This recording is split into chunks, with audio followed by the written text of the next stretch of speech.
características. En línea, Federico Pastrana es director de CP Consultora, es especialista en macroeconomía y mercado de trabajo. Federico, soy Pablo Caruso, estoy con todo el equipo de QR. ¿Cómo te va? Muy buenas noches, gracias por el rato. ¿Cómo andan? Buenas noches.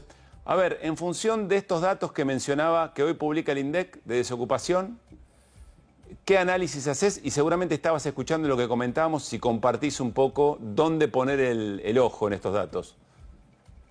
Sí, bueno, efectivamente, yo lo que creo que en comparación a otros momentos, o a otras crisis, a otros momentos de caída del empleo, hoy estamos viendo una consolidación de un nuevo patrón de empleo, en donde la precariedad es protagonista.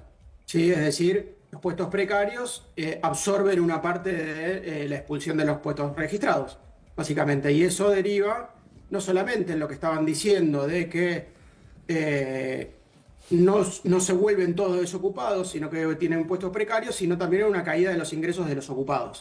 ¿Sí? Y eso es lo que explica el aumento de la subocupación demandante, que es básicamente el proceso nuevo, si se quiere, que estamos viendo, ¿no? Es decir, ante la crisis de empleo, baja un poco el desempleo, muchos son más precarios, tratan de ser cuentapropistas, tratan de rebuscárselas, pero a todos le está cayendo el salario, ¿no? O los ingresos. Claro. Federico, ¿y podríamos decir, se va constituyendo de un tiempo a esta parte una nueva normalidad en el mercado de trabajo? Mira, yo la verdad que la normalidad, a mí me gusta decirle normalidad cuando pasa un poco el tiempo. Ajá. Y básicamente cuando se estabiliza una situación. Yo la verdad que esta situación que estamos viviendo en los últimos meses, en donde la inflación va bajando, básicamente lo que está explicando es que el gobierno empieza a estabilizar un modelo macroeconómico, que ese modelo macroeconómico tiene una tendencia al estancamiento de los ingresos y en donde el crédito empieza a ser un protagonista importante que les permite básicamente al gobierno mostrar mejores indicadores de actividad que de empleo, que es la otra característica que aparece ahora, ¿no? Se crea poco empleo. El poco empleo que se crea es una creación muy lenta y que tarda mucho, y eso explica la diferencia entre la actividad y el empleo, que básicamente está relacionado con el crédito, con lo cual la verdad que a mí me cuesta un poco llamarlo normalidad cuando no veo que el modelo macroeconómico se haya estabilizado del todo. Pablo. Fede, ¿qué significa eso de la actividad va más rápido que la creación de empleo? Que hay más recuperación y esa recuperación no está significando que se generen más empleo, digamos. Hay más actividad y eso no deriva en la generación de empleo, ¿así de simple? Sí, es simple. Básicamente no es que no se genera empleo, sino que se genera mucho menos empleo y básicamente lo que estaban diciendo antes. Y la peor calidad del empleo lo que está haciendo es generando un buffer para los que se quedan afuera. Pero ahora, ¿qué es un buffer? ¿Qué es un buffer? Federico, Sí, ¿qué es un buffer? Un buffer es un colchón. Básicamente los que se quedan excluidos en los 90 se iban al desempleo y ahora tenemos un colchón llamado Ay, me parece que se nos cortó la comunicación. Iba a decir precariedad laboral. Claro. Entonces, ahí está, la precariedad laboral, el cuentapropismo, el trabajo en plataformas es una parte importante que te explica ese nuevo proceso, o por lo menos la novedad más importante, pero también estamos hablando de la informalidad laboral tradicional, ¿no? Es una combinación de cosas. Déjame profundizar, Federico, en este tema de que vos dijiste diferencia entre la actividad y la generación de empleo. Si se recupera la actividad pero no se está recuperando el empleo a la misma velocidad, ¿por qué ocurre eso? ¿Porque son sectores que se recuperan que no generan empleo? ¿Porque la actividad está surgiendo de sectores de importaciones? ¿Cuál es la explicación de que ese fenómeno se esté dando? La explicación tiene que ver con la heterogeneidad y que muchas veces los promedios no sirven para nada. Claro. Cuando vos analizás los promedios de cosas que son muy heterogéneas y en periodos en donde aumenta mucho la desigualdad, vos lo que tenés es que a un sector por ahí le está yendo muy bien y a otro sector le está yendo muy mal. Y por ahí en promedio te da que está todo estable. Pero lo que está pasando en realidad es que hay algunos que le va muy bien y hay otros muy mal. Entonces, si vos analizás con los promedios, claro, llegás a conclusiones cerradas. Y básicamente lo que pasó, sobre todo en el primer semestre de este año, es que aumentó muchísimo la heterogeneidad. Y no vemos que las brechas se hayan achicado. Es decir, los que cayeron mucho no es que recuperaron mucho después, sino que hay claros ganadores y claros perdedores, y en el medio hay un montón de sectores que tratan de de sobrevivir, si se quiere, o de apropiarse un poco del crecimiento económico de los últimos meses.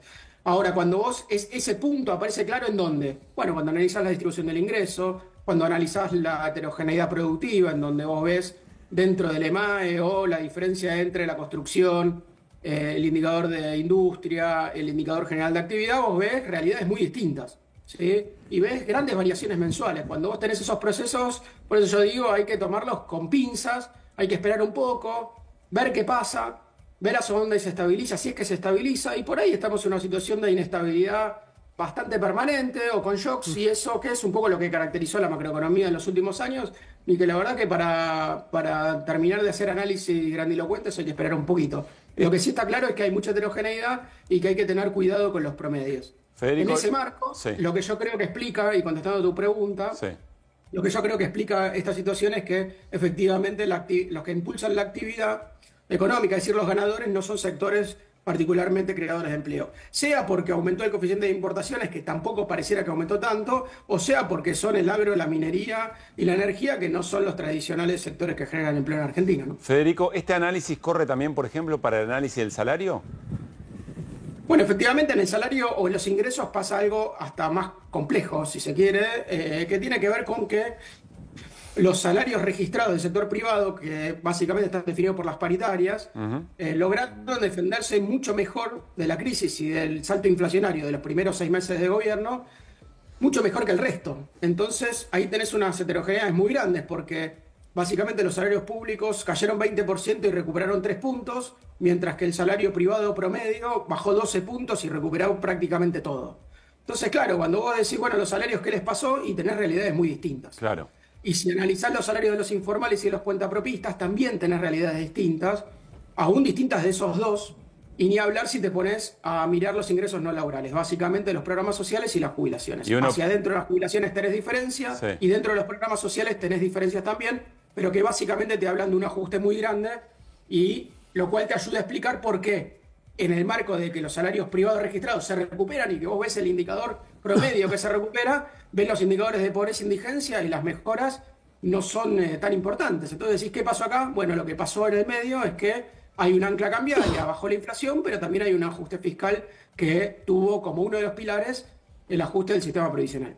Proceso que se va a profundizar, me refiero a esa heterogeneidad, si efectivamente seguimos en un modelo que aumenta la informalidad y disminuye los puestos de trabajo registrados. Es decir, mucha más gente, mucha más trabajadores que van a tener menos sindicatos delante o menos sindicatos detrás conteniendo, haciendo una negociación que no pierda con la inflación. Sí, ahí hay que decir una cosa importante, digamos, es un proceso largo, ¿no? Es un proceso de largo plazo, no es que llegamos a esta instancia y de repente ahora aumentó la informalidad. La informalidad viene aumentando hace muchos años, es un problema que se ha vuelto estructural, por eso cuando escribía un poco el análisis sobre los últimos datos que salieron hoy del INDEC, Sí. a mí me parece que hay un proceso de consolidación y que tenés sobre esa consolidación un efecto macroeconómico fuerte. Entonces vos estás viendo el producto de un mercado de trabajo fragmentado que sufre un shock. Entonces, claro, si está más fragmentado, van a perder más los que menos se pueden defender. Y si los que menos se pueden defender son muchos, bueno, ahí tenés un problema grande que básicamente lo vamos a ver en la consolidación de una distribución del ingreso peor. Federico, muchas gracias por este rato. No, gracias por llamar. Interesante.